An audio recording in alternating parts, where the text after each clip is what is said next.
Reis ingredientes: apenas 3. Pimenta tabasco, sal e vinagre destilado. A receita não mudou desde 1868. O que mudou foi o tempo, de 30 dias de envelhecimento para 3 anos dentro de barris de carvalho que já guardaram o whisky Jack Daniels.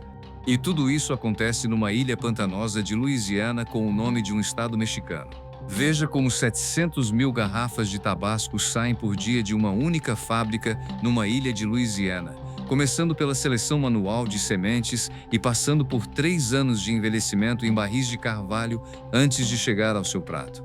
A produção começa antes da fábrica, antes da colheita, antes mesmo do plantio. Entre setembro e dezembro, um membro da família McIlhenny percorre os campos de pimenta tabasco no auge da maturação. Ele procura plantas específicas, aquelas que produzem frutos com a cor vermelha mais intensa, a polpa mais espessa e o nível de capsaicina mais elevado. Cada planta selecionada é marcada com fita colorida. As sementes extraídas são lavadas, secas e separadas em 2 lotes. O primeiro vai para uma câmara climatizada a 1800 e 50% de umidade em escuridão total dentro das instalações da ilha. O segundo é depositado num cofre bancário fora da ilha, proteção contra furacões, incêndios ou inundações. Essa prática garante o replantio mesmo em caso de desastre total nas instalações. Entre janeiro e fevereiro, as sementes são plantadas em estufas com temperatura controlada. O sistema de irrigação por gotejamento fornece 20 ml de água por planta a cada 12 horas. As mudas emergem entre 7 e 14 dias. Quando atingem 10 centímetros, são transplantadas para vasos de 8 centímetros. Ficam em estufa até alcançar 20 centímetros e desenvolver pelo menos 6 folhas verdadeiras. Entre março e abril, as plantas vão para o campo. A Tabasco cultiva pimenta em 3 regiões: na própria ilha Avery, em fazendas contratadas na América Central e em propriedades na África. Essa diversificação distribui o risco climático e de pragas. No campo, as plantas ficam espaçadas 60 centímetros entre si, em fileiras separadas por 1 metro. Nenhum fertilizante sintético é utilizado. As plantas crescem por 4 a 5 meses e chegam a 1,5 metros de altura. A variedade Tabasco produz frutos que crescem apontando para cima. As flores brancas se autopolinizam. Cada fruto passa por verde, amarelo, laranja e vermelho intenso em 6 a 8 semanas. A colheita é inteiramente manual por um motivo químico direto. Numa mesma planta existem simultaneamente pimentas em todos os estágios de maturação. Nenhuma máquina consegue distinguir fruto a fruto. Para resolver isso, cada colhedor carrega um bastão pintado com exatamente o tom de vermelho que a família McIlhenny definiu como padrão ideal. Se a cor não corresponder, a pimenta fica na planta para a semana seguinte. Um colhedor experiente colhe entre 20 e 30 quilos por dia. A janela de processamento após a colheita é de horas, não de dias. Assim que a pimenta é separada da planta, as enzimas internas começam a degradar a capsaicina. Em 24 horas, a pimenta perde até 15% da capsaicina. Em 48 horas, perde 30%. Por isso, a Tabasco instalou fábricas de moagem próximas a cada área de cultivo. O transporte precisa ser concluído no mesmo dia da colheita. Na fábrica de moagem, as pimentas são lavadas com água clorada e passam por peneiras vibratórias. Em seguida, entram em moinhos de aço inoxidável com lâminas a 1000 rotações por minuto.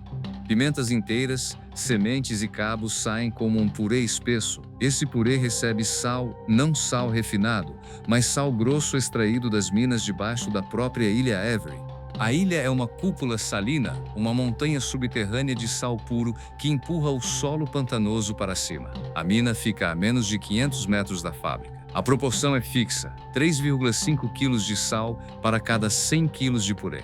O sal inibe bactérias, extrai umidade por osmose e intensifica a ardência, reduzindo o amargor. A mistura é agitada por 30 minutos e transferida para barris de carvalho branco de 200 litros, barris usados que anteriormente continham Jack Daniels Tennessee Whiskey. O interior de cada barril passa por carbonização, queima direta com fogo por 15 segundos, criando uma camada que atua como filtro durante o envelhecimento. Cada barril cheio pesa aproximadamente 250 quilos. Os barris são selados com tampa de madeira perfurada. O furo de 3 centímetros é coberto com 5 centímetros de sal puro, tampão poroso que deixa os gases da fermentação escaparem, mas impede a entrada de ar e insetos. Nas primeiras semanas, o purê borbulha e parte do líquido escorre pelas laterais, é descartado por ser amargo e carregar compostos indesejados. Após 3 meses, a fermentação ativa termina. Os barris vão para galpões de metal sem controle de temperatura. No verão de Louisiana chegam a 35 kZers, no inverno caem a 5 kZers.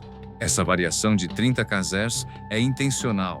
O calor dilata a madeira e o purê penetra no carvalho, extraindo vanilina, caramelo e defumado. O frio contrai a madeira e aprisiona esses compostos no purê. O ciclo se repete centenas de vezes ao longo de 3 anos, técnica similar à usada na produção de uísque e conhaque há mais de 200 anos. Exatamente 3 anos após o enchimento, os barris são abertos. Um membro da família McIlhenny inspeciona pessoalmente cada lote. Cor, aroma e textura. O purê que entrou agressivo e astringente sai suave e complexo, com notas frutadas, defumadas e levemente adocicadas. Lotes reprovados são destinados a produtos secundários de menor valor. Os lotes aprovados vão para tanques de aço inoxidável. A pasta, mais densa do que quando entrou, por ter perdido umidade, recebe vinagre branco destilado com acidez de 5%, na proporção de 1 litro de vinagre para cada 3 quilos de pasta. A mistura é agitada 30 minutos a cada 8 horas durante 4 semanas, permitindo que o vinagre penetre uniformemente. A filtragem ocorre em 2 etapas. Malha de 2 milímetros retém sementes e pedaços de pele, malha de 500 microns remove partículas finas. O líquido resultante é o molho tabasco finalizado. Segue para tanques de homogeneização, onde cada porção atinge exatamente o mesmo sabor, cor e ardência. A receita completa está registrada num documento manuscrito chamado Bíblia do Tabasco, transmitido de geração em geração desde Edmond McIlhenny. A única alteração significativa desde 1868 foi o tempo de envelhecimento, de 30 dias para 3 anos, mudança adotada na década de 1920. A linha de engarrafamento é totalmente automatizada. Garrafas vazias são lavadas com jatos de água deionizada antes do enchimento. Cada garrafa recebe exatamente 57 ml de molho, verificados por peso. A balança aceita apenas garrafas entre 68 e 70 gramas. As fora dessa faixa são rejeitadas automaticamente. As tampas plásticas brancas com inserto verde formam o dosador conta-gotas. O torque de fechamento é controlado em 2,5 N-nópinas. Cada garrafa recebe 2 rótulos impressos em 22 idiomas, conforme o mercado de destino. As garrafas são agrupadas em caixas de 12 unidades, paletizadas em grupos de 120 caixas e enviadas ao armazém. O molho tem prazo de validade de 5 anos sem refrigeração e 2 anos após aberto sob refrigeração. Vinagre e sal atuam como conservantes naturais, nenhum aditivo químico é utilizado. A fábrica, na ilha Avery, produz aproximadamente 700 mil garrafas por dia, mais de 250 milhões por ano, todas saindo de um único edifício numa ilha de menos de 3 quilômetros quadrados. O tabasco é vendido em 1.807 países e engarrafado em 22 idiomas. O Japão é o maior consumidor fora dos Estados Unidos. O molho integra as rações de combate do exército americano desde a Segunda Guerra Mundial. A NASA desenvolveu garrafas com sistema de dosagem adaptado para gravidade zero, usadas na Estação Espacial Internacional. Em ardência, o tabasco marca entre 2.500 e 5.000 unidades Scoville. A habanero mede entre 100 mil e 350 mil, a gosto ultrapassa 1 milhão. O tabasco não é o mais ardente, está longe disso, mas é o único condimento industrializado que manteve exatamente os mesmos 3 ingredientes, o mesmo processo e o mesmo local de fabricação por 157 anos consecutivos.